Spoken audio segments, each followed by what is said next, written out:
We are relearning how to grieve.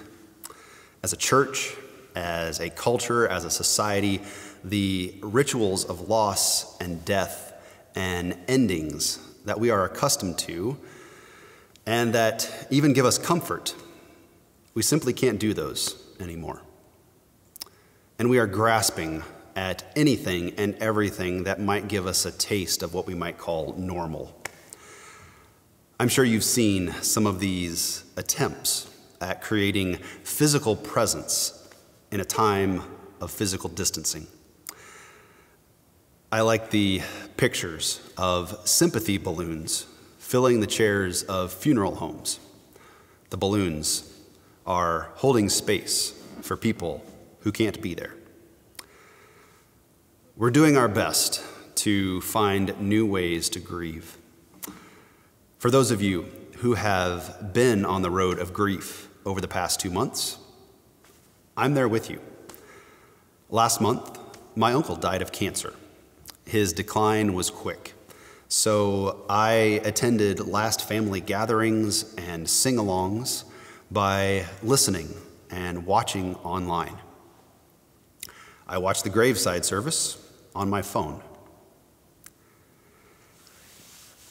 Grieving in a physically distanced way is not a reality that I anticipated. It's not a reality that any of us with means and status anticipated. However, I know that I'm not alone. And I know that unfortunately, many of my Latino brothers and sisters have been grieving in physically distanced ways for many years.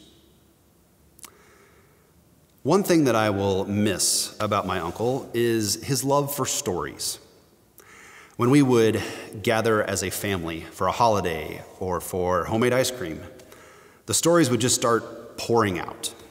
And the best ones always seemed to touch on the theme of, thank God we made it through that. Psalm 105 is that kind of psalm. It's a storytelling psalm. It's a story of God's faithfulness.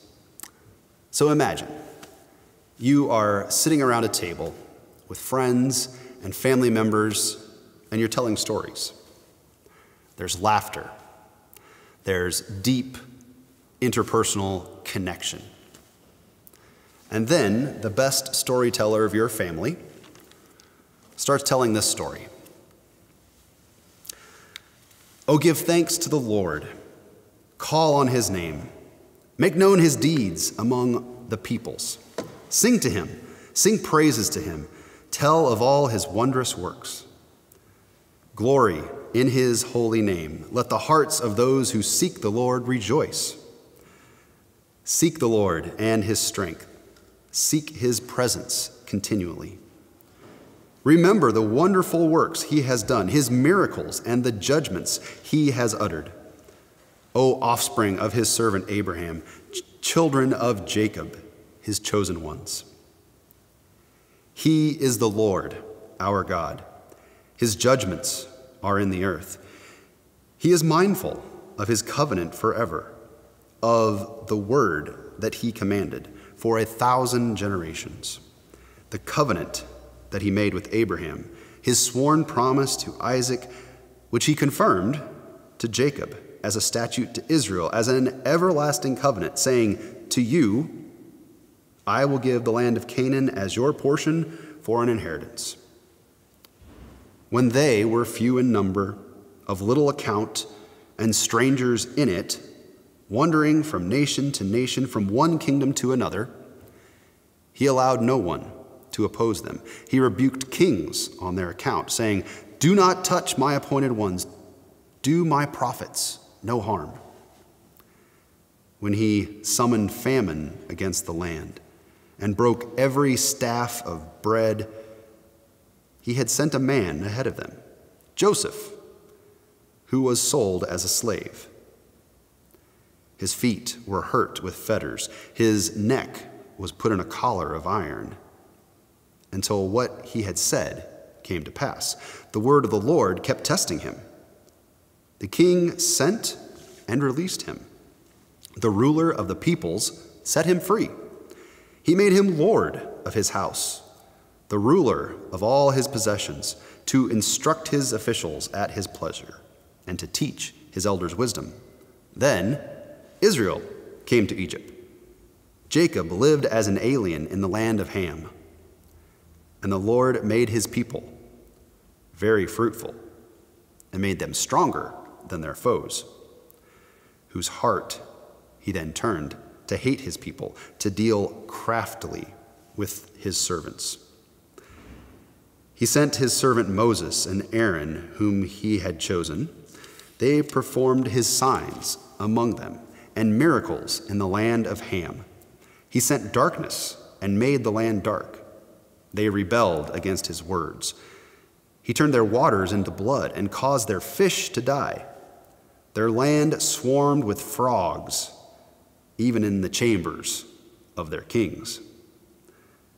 He spoke, and there came swarms of flies and gnats throughout their country. He gave them hail for rain and lightning that flashed through their land. He struck their vines and fig trees and shattered the trees of their country. He spoke, and the locusts came, the young locusts without number. They devoured all the vegetation in their land and ate up the fruit of their ground. He struck down all the firstborn in their land, the first issue of all their strength. Then he brought Israel out with silver and gold, and there was no one among their tribes who stumbled. Egypt was glad when they departed, for dread of them had fallen upon it. He spread a cloud for a covering and fire to give light by night. They asked, and he brought quails and gave them food from heaven in abundance. He opened the rock, and water gushed out. It flowed through the desert like a river.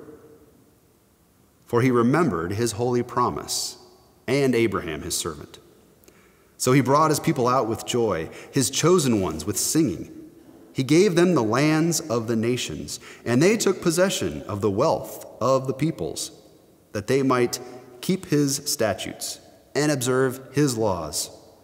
Praise the Lord. One day, I think we will have a psalm of thanksgiving that will arise from this time of pandemic. I don't think we should or can start writing that psalm now. But one day, we will look back on this time, and we, like the Israelites, like many of our ancestors before, we will tell the story, tell the many stories of God's faithfulness. Thanks be to God.